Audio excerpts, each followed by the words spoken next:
Oh, he's got it! On the figure eight! Here we go, here we go. Oh!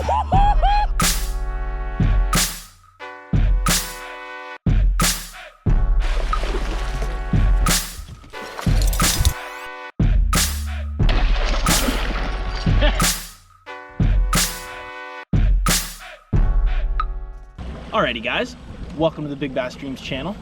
It's Joey hanging out, Ollie's behind the camera. We're gonna test something out pretty cool today. Cyber fishing cast counter. We're just gonna unbox it here. Nice little thing. So I don't know, oh, it's actually pretty small. So that's about how big it is there. I think it comes pre-charged, which is pretty good. We'll click the turn on button here. It looks like a little smartwatch, to be completely honest. It's got the little welcome messages and all that fun stuff going on there. And it looks like if you've ever used the Lindy rig hook keepers, it's got these little elastic bands that are in here. Yeah, right here. Got a little elastic band. You got some Velcro too if you want to Velcro it to a rod. But we're gonna use the O-rings today because I'm gonna be putting it on my rod. And we're gonna see how many casts it takes to catch a muskie. Because so far I think we're up at like 6,000. We have to be. But we're gonna go another 4,000 today, catch us a 55, and settle it once and for all. Because we need these big muskie dreams. That's what we need up here in Canada. So we'll give you a little review on this as the day goes on. But yeah, so far we're at 0, obviously. So let's get this going. So yeah, like Joey's saying, we've got a pretty cool little gadget here to test. Met these guys out at the trade show in Vicenza, Italy this past winter when I went to go hang out with the Big Bass Dreams Europe team. All right, what do they call these fish? The fish of 10,000 casts, supposedly, right? I feel like that's a little bit optimistic, especially with the way our fishing has gone the last few days, but we're due. So we're gonna mount that device on Joey's rod because he's only got one muskie rod. I'll be alternating between a few different setups, so we're gonna try and get the most accurate measure of how many casts Joey's gonna be making throughout the day. Just another cool little stat to measure our fishing with. So stay tuned. I just downloaded the app to my phone, so it's smartphone friendly, obviously. It's got some other cool features that we're gonna explore.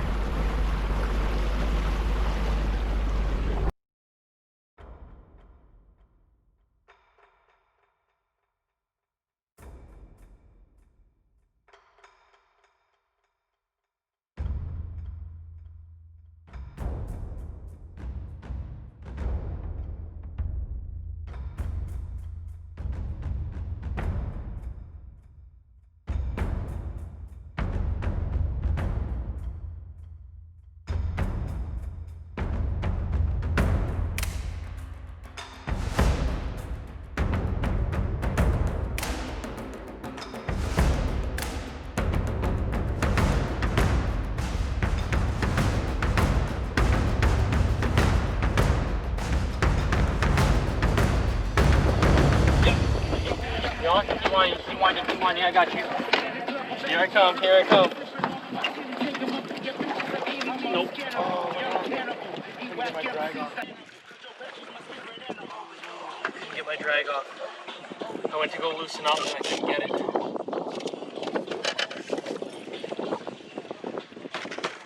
Break off? Yeah, snapped me right off. Clean. I couldn't even turn them. I went to go loosen off and it just me up. On the fluoro? On the what? Oh no, Braid. Yeah.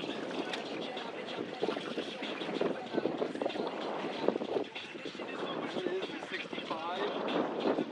I think it's 80. It's gotta be 80. Alright, I'm gonna give you guys a little glimpse here of how we're trying to eliminate water and piece the puzzle. So typically we're using side scanning sonar as well as down scanning sonar, two different methods. And you can see here we're marking schools of bait. Pretty important out here. Alright, you can see them on the old school up and down. But this is where the difference maker is. You'd be surprised at how much of this bait gets spooked away from the boat. Especially the stuff that's high in the column like that. See that big ball of bait and watch it react to the boat. Boom. Bow hits it 5 feet out, they spook out. So there's gonna be a lot of times when you don't even realize there's bait in and around you. That's one of the advantages of having that live scope and that forward orientation. So now we're successfully scanning to the side here. So you can see the balls of bait there suspended, mostly on the right side of the boat, a little bit on the left. You can see it on the up and down view. See those returns there? You see it on the 2D sonar. You can also see it all at the same time, and that's why that big screen is a big benefit. But you can also see the bait that gets spooked out in front of the boat. And we are in a hot zone of life right now. Look at that. And watch how it reacts as the boat goes forward. Boom, they're gone. So you can see that ball of shad there. Live scope. Old sonar. But all that stuff that is high in the column out from the boat, most guys never see. Don't even know it's there.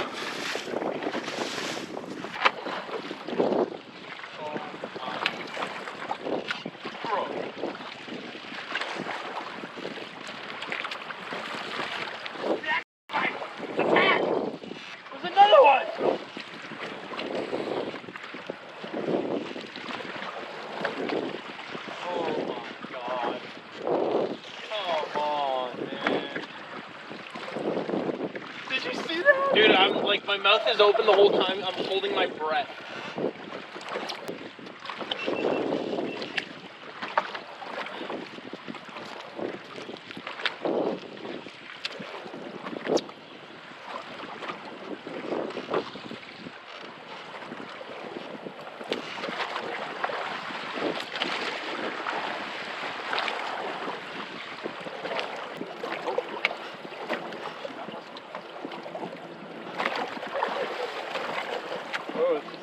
Dude, something blew up right there. You see that? Straight in front of the boat. Right on it. You were right on it. What? Fine. Dude, I'm out here.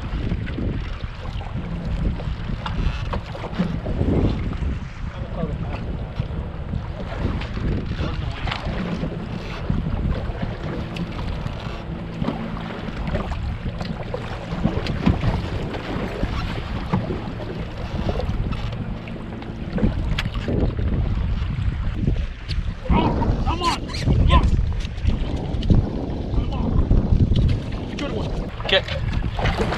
Let's go! I came airborne, bro.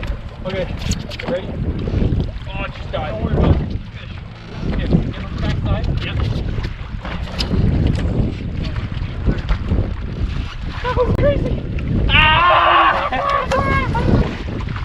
Dude, that was sick! Oh! Get over here, stay over here. Oh, so we've been watching these muskies go underneath the live scope, and we just happened to see something happen about 50 feet out in front of the bow here. And I flipped that Defiant out there the first time, and nothing, but I was like, you know what, I better fire back on it one more time. Threw it out there, I got one rip and crank. Good eyeballs. So here's a cool little quick mod, guys. This is just a moderate sink Defiant, a 232, about to be corrected to a 247. Talk about that later. But I'm trying to fish this bait fast. So 2 mods here. I've got a big tungsten sinker on the nose of it, just to get this thing down. And as you can see, it's got a free floating stinger hook on the nose. The weight keeps it pressed up against it nicely. But look at that bad boy. Little tail gunner action, huh? So, yeah, we got a cute little muskie here. All fired up. This is a little one. now you can put it on the board. Come on. These Ranger nets are so deep. It keeps them lively. Alright, calm down. And then the inside of that operculum. Look at that. Nice little spotted St. Clair Muskie. Great Lakes strain. Cool as it. We're gonna get a nice little release. See you back in the water. Oh boy. Alright, little buddy. Thank you. Yeah. You guys have no idea how much we've gone through for one in the boat finally. For the day we're 1 for 2. So we gotta keep fishing. We got another 15 minutes of daylight left here, low light conditions. Joey's gotta get some redemption. Yeah. Here, give me a little wrap. Need it. All right, here we go. We gotta get back out there, fire on them. We got some dark clouds in the distance here, but they're starting. We got a lot of action up here. A lot of bait, tons and tons and tons of bait. Pick back up and fire right on them, right? That's exactly what went down. It is pitch black out right now. We're just finishing fishing, and we got one muskie. We went 1 for 2. Ollie caught that one. Way to go, bud. Okay, smell that? Smell-o-vision? That smells like muskie. Yeah, great day out there. Wind did chop up just a little bit more than expected, but it kind of turned the bite on, which was really good. It forced those shad and gizzards to come up in the column, and we found a lot of the muskie were hovering around that 6 to 10 foot zone, and he ended up getting one right on top of the water, which was real cool. And then later in the night, as you guys probably saw, on his Panoptics, we had them right underneath the trolling motor, going hard on his Defiant. They wouldn't commit though. That's something we're gonna have to fine tune, but it was just insane amount of action. We saw probably 10 plus muskie on the actual live scope between the window opening and the window closing, which was absolutely insane. So just an overall great day. Wish we could have had a little more action during the day. It kind of drags on when you're not finding those fish, but as soon as you start seeing that action, the blood's pumping through your veins and it just gets you so fired up. And that's coming from a guy who doesn't fish muskie that often, if ever. So these past 3 days I've learned so much. Thank you to Oliver for that, teaching me a little bit about what he knows. And yeah, which isn't very much. Oh, doubtful. No, it's sweet. One thing I learned, biggest takeaway for today for me, upsize my line. Because whatever I got on there, whether it be 80, 65, it's not 100. So I need to upsize on that, convert those hookups to catches. So, you got anything else to add? Man, couple things. Had an incredibly good time today, especially that flurry that we had in that window. The engagement we were getting, just the amount of muskies we were seeing in a small zone, just confirmed our hypothesis that we can find the bait, and we found the right bait, we found the bigger shad. And you could tell because the returns were matching about the size of the baits we were throwing, which are 8 to 10 inch baits. That there should be big predators nearby, and sure enough, man, they were there. So location is the biggest and first piece of the puzzle, and then the second piece is getting them to bite. And thanks to Joey's sharp eyes, he actually saw some kind of surface activity, and that's behavior I haven't seen before. And I've asked guys, like, hey, you ever see muskies chasing bait on the surface? No, I've never seen it. I don't think they do it. And man, Joey's like, dude, right off the bow, 12 o'clock, about 60 feet out, I laid one cast out there, didn't get anything, and I was like, you know, I better fire off one more cast. laid out a nice cast right in that same zone because I did see kind of the aftermath of that feeding activity. And I got maybe one pump, two max. Bam! Smacked that 232. And we got one in the boat, thankfully. Wasn't a big one, but a learning opportunity, and we got a fish. And I got a fish kind of doing something different, which is throwing on a boil, which I've never heard of anybody really doing. So anytime you got predatory fish on like these big schools of bait fish, they've got to exhibit some kind of similar behavior to the tuna that we fish, to the yellowtail, barracuda, which are the same shape as these things, and bass of all kinds, freshwater and saltwater. So they do it too, from what we saw today. And Joey actually saw another little flurry of that. It's really cool. It happened, you know, it happened, I think 2 or 3 times that we got it. The funniest part about his catch was, I thought he was kidding at first, because he's using a rod that's like, it's rated, what is it, like It's probably like 15 power, I don't know. It's rated at 26 ounces. Yeah, it's rated to 26 ounces, which for anybody else watching that isn't doing the conversion is like 1.5 pounds. So when he actually hooked that fish, he was messing around all day going, oh. And that, when he actually hooked that one, I was like, oh, you're joking. Because the rod wasn't even bent over. And then I kind of saw the thing breach a little bit, and I was like, you know what? He actually might not be kidding around this time. And then broke the surface again and jumped. And we actually might have got it on the dash cam, which hopefully you can see in the background it jumping. It completely cleared the water. It is so cool that these fish jump. So cool. But yeah, one of the takeaways from today, guys, like, man, these fish aren't super powerful like a bluefin tuna or even a wahoo or anything, but, you know, they're big enough. They will expose your weakest link, whether it's your knot, whether it's a split ring, whether it's your hook, or your main line. So. That look.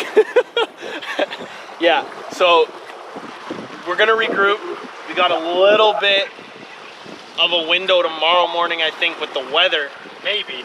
Hopefully. We're gonna try. We're gonna go have a look at it when we get back, because you don't want to be caught out on a lake like this, in pitch black like this, and be ill-prepared. So. And it's calling for what kind of wind tomorrow? Okay, so I'll do the Canadian conversion.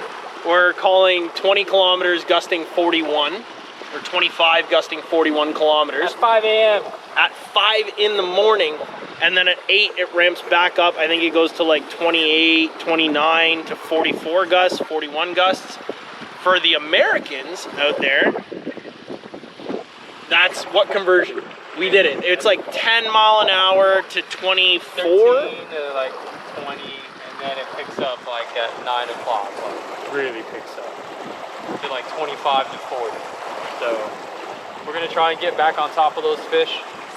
There's a good little zone we discovered, and you know, we spent a lot of time drifting and trolling and scanning and casting, but we found an area with an absolute concentration of life in both bait of different kinds and sizes, but most importantly, these big, long, skinny things on the live scope.